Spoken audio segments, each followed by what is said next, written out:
आदर्श 11 पर। और वहीं राजस्थान में बीजेपी 78 सीटों पर आगे है, कांग्रेस 100 सीटों पर आगे है और आदर्श 21 सीटों पर आगे है। ये तस्वीर है। अब कांग्रेस 112 पर और आदर्श 11 सीटों पर आगे हो चुके हैं। कैलाश विजयवर्गीय जी हमारे साथ है, सीधे उनके पास चलते हैं। कैलाश विजयवर्गीय जी, आप क्या मध्य प्रदेश की हार को कबूलते हैं कि मध्य प्रदेश में आप हार चुके हैं या आप अभी भी फाइट में बने हुए हैं?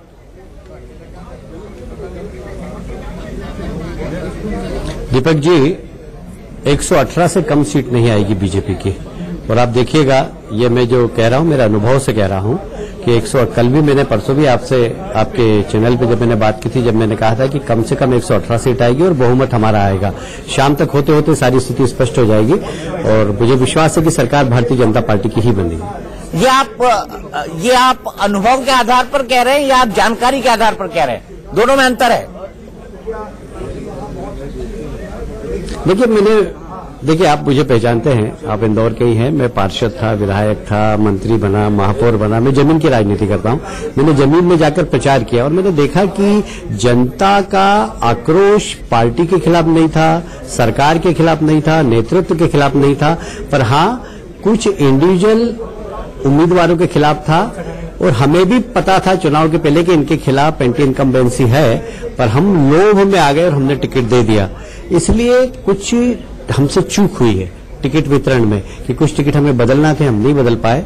हमने 70 टिकट बदलने का सोचा था और हम 40-85 टिकट बदल पाए। तो थोड़ी सी चूक हुई हमसे, जिसका जो परिणाम में झलक रही है हमें।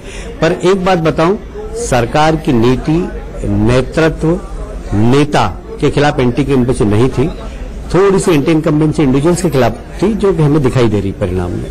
इंडिविजुअल्स के खिलाफ एंटी इनकम्बेंसी थी, उसको नेता या नेतृत्व ने धो क्यों नहीं डाला? क्योंकि अभी तक ये देखा गया था नेता या नेतृत्व जो भी एंटी इनकम्बेंसी होती थी पिछले 2 बारी में वो धो डालता था। इस बार शिवराज जी उसे धो क्यों नहीं पाए? चाहे जन आशीर्वाद यात्रा हो उसके माध्यम से, या चाहे जो उन्होंने लगातार रैलियां की या लगातार यात्राएं की या चुनावी कैंपेन की, उसके माध्यम से वो धो क्यों नहीं पाए इस एंटी इनकम्बेंसी को?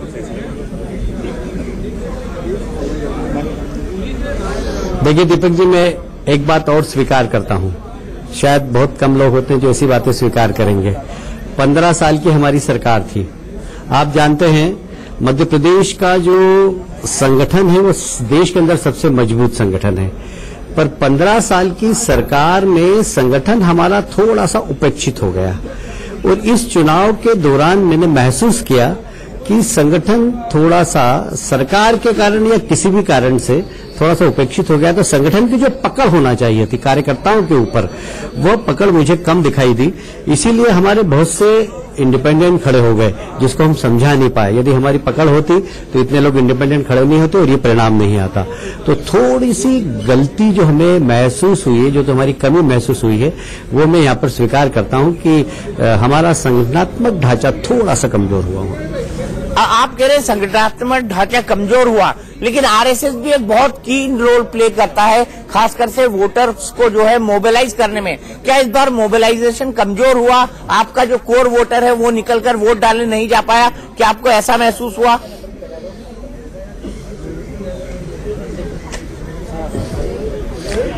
वैसा तो नहीं कह सकता मैं, वो लोगों ने वोट डाले हैं। और मैंने खास कारण बताया ना आपको कि हमेशा हमारे इतने इंडिपेंडेंट खड़े नहीं होते हमारे कार्यकर्ता। हम समझाते थे तो बैठ जाते थे। इस बार हमसे चूक हुई है, हम उन कार्यकर्ताओं को समझा नहीं पाए और एक संगठन की जो पकड़ होना चाहिए कार्यकर्ताओं पे, वो थोड़ी सी मुझे ढीली दिखाई दी है।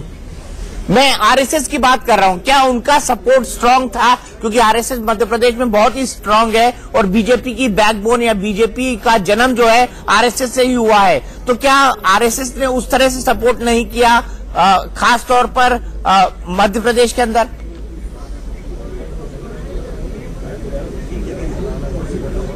साधारणतः आप जानते हैं कि आरएसएस कोई राजनीति के अंदर प्रत्यक्ष तो आता नहीं है, पर हाँ वैचारिक रूप से भारतीय जनता पार्टी के करीब है और जितना उनको काम करना चाहिए उतना उन्होंने काम किया होगा। इसके ऊपर मैं कोई अधिकृत टिप्पणी तो नहीं कर सकता, पर कार्यकर्ता लगे हुए थे। आखिरी सवाल आपसे जानना चाहूंगा, आपने अपने बेटे की कॉन्स्टिट्यूएंसी में बिल्कुल भी प्रचार नहीं किया, आप गए भी नहीं वहां पर। आकाश विजयवर्गीय अभी आगे चल रहे हैं, आपको उसके लिए बहुत बहुत बधाई हो, लेकिन अपने बेटी की कॉन्स्टिट्यूएंसी में प्रचार करने न जाकर आप क्या संदेश और संकेत देना चाहते थे?